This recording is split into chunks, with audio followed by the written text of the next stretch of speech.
Pride and Prejudice Chapter 24. Miss Bingley's letter arrived, and put an end to doubt. The very first sentence conveyed the assurance of their being all settled in London for the winter, and concluded with her brother's regret at not having had time to pay his respects to his friends in Hertfordshire before he left the country. Hope was over, entirely over, and when Jane could attend to the rest of the letter, she found little, except the professed affection of the writer, that could give her any comfort. Miss Darcy's praise occupied the chief of it. Her many attractions were again dwelt on, and Caroline boasted joyfully of their increasing intimacy, and ventured to predict the accomplishment of the wishes which had been unfolded in her former letter. She wrote also with great pleasure of her brother's being an inmate of Mr. Darcy's house, and mentioned with raptures some plans of the latter with regard to new furniture. Elizabeth, to whom Jane very soon communicated the chief of all this, heard it in silent indignation. Her heart was divided between concern for her sister, and resentment against all others.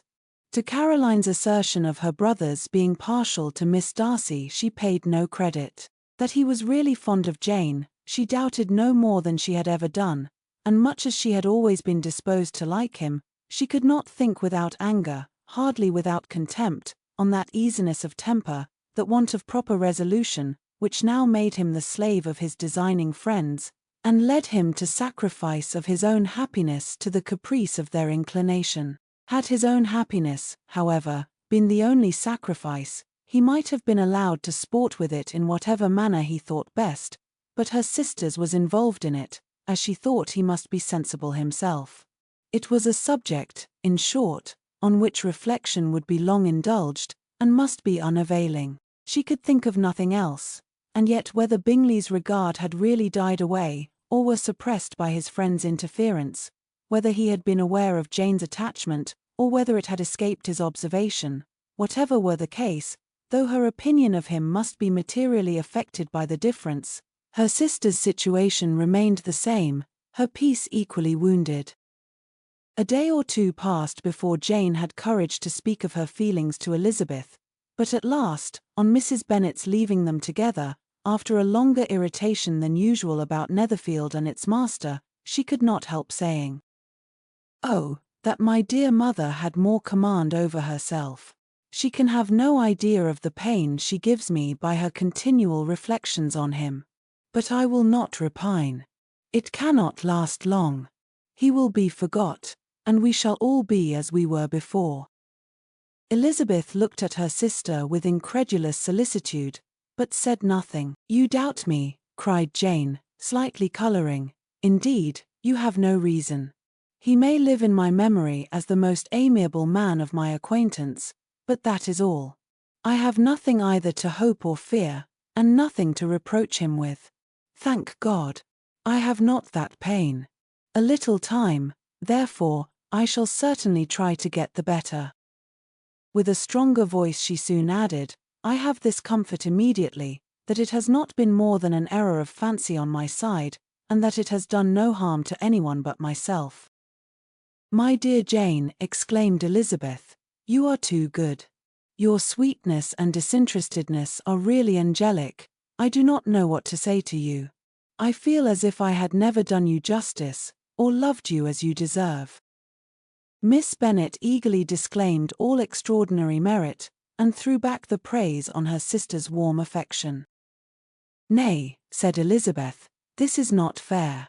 You wish to think all the world respectable, and are hurt if I speak ill of anybody. I only want to think you perfect, and you set yourself against it. Do not be afraid of my running into any excess, of my encroaching on your privilege of universal goodwill. You need not. There are few people whom I really love, and still fewer of whom I think well. The more I see of the world, the more am I dissatisfied with it, and every day confirms my belief of the inconsistency of all human characters, and of the little dependence that can be placed on the appearance of merit or sense. I have met with two instances lately, one I will not mention, the other is Charlotte's marriage. It is unaccountable. In every view it is unaccountable. My dear Lizzie, do not give way to such feelings as these. They will ruin your happiness. You do not make allowance enough for difference of situation and temper. Consider Mr. Collins's respectability, and Charlotte's steady, prudent character. Remember that she is one of a large family, that as to fortune, it is a most eligible match, and be ready to believe, for everybody's sake, that she may feel something like regard and esteem for our cousin. To oblige you, I would try to believe almost anything, but no one else could be benefited by such a belief as this, for were I persuaded that Charlotte had any regard for him, I should only think worse of her understanding than I now do of her heart. My dear Jane, Mr. Collins is a conceited, pompous, narrow-minded, silly man. You know he is, as well as I do, and you must feel, as well as I do, that the woman who married him cannot have a proper way of thinking. You shall not defend her, though it is Charlotte Lucas. You shall not, for the sake of one individual, change the meaning of principle and integrity, nor endeavor to persuade yourself or me, that selfishness is prudence, and insensibility of danger security for happiness. I must think your language too strong in speaking of both, replied Jane, and I hope you will be convinced of it by seeing them happy together. But enough of this. You alluded to something else. You mentioned 2 instances. I cannot misunderstand you, but I entreat you, dear Lizzie, not to pain me by thinking that person to blame, and saying your opinion of him is sunk. We must not be so ready to fancy ourselves intentionally injured. We must not expect a lively young man to be always so guarded and circumspect. It is very often nothing but our own vanity that deceives us. Women fancy admiration means more than it does. And men take care that they should. If it is designedly done, they cannot be justified, but I have no idea of there being so much design in the world as some persons imagine. I am far from attributing any part of Mr. Bingley's conduct to design, said Elizabeth, but without scheming to do wrong, or to make others unhappy, there may be error, and there may be misery. Thoughtlessness, want of attention to other people's feelings, and want of resolution, will do the business. And do you impute it to either of those? Yes, to the last.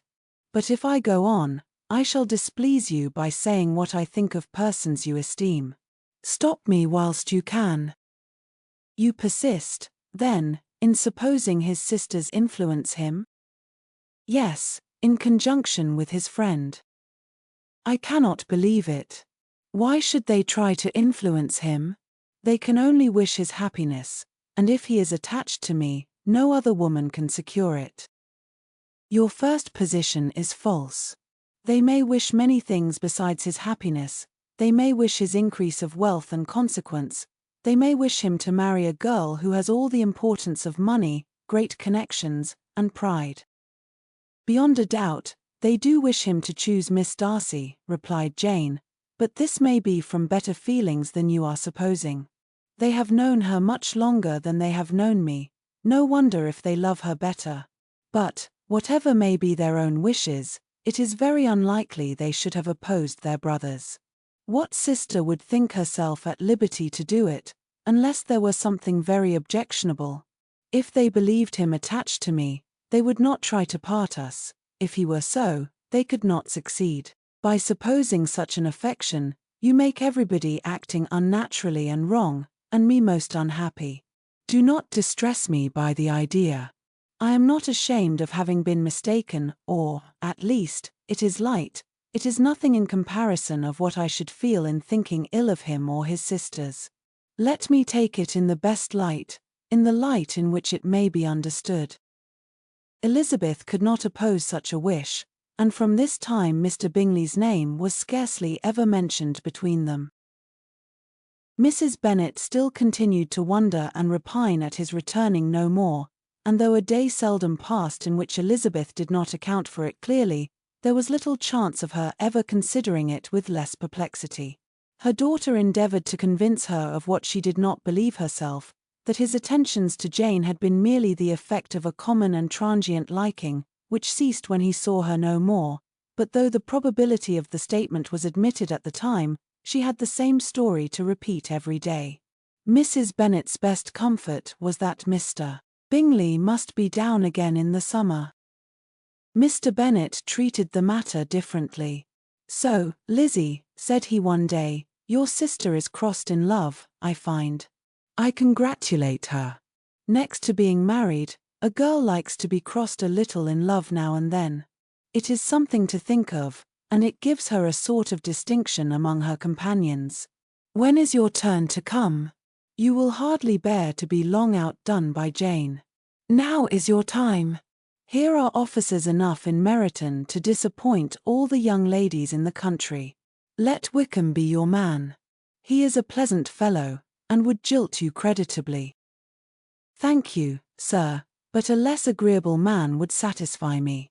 We must not all expect Jane's good fortune." "True," said Mr. Bennet, "but it is a comfort to think that whatever of that kind may befall you, you have an affectionate mother who will make the most of it." Mr. Wickham's society was of material service in dispelling the gloom which the late perverse occurrences had thrown on many of the Longbourn family. They saw him often, and to his other recommendations was now added that of general unreserve. The whole of what Elizabeth had already heard, his claims on Mr. Darcy, and all that he had suffered from him, was now openly acknowledged and publicly canvassed, and everybody was pleased to know how much they had always disliked Mr. Darcy before they had known anything of the matter. Miss Bennet was the only creature who could suppose there might be any extenuating circumstances in the case, unknown to the society of Hertfordshire.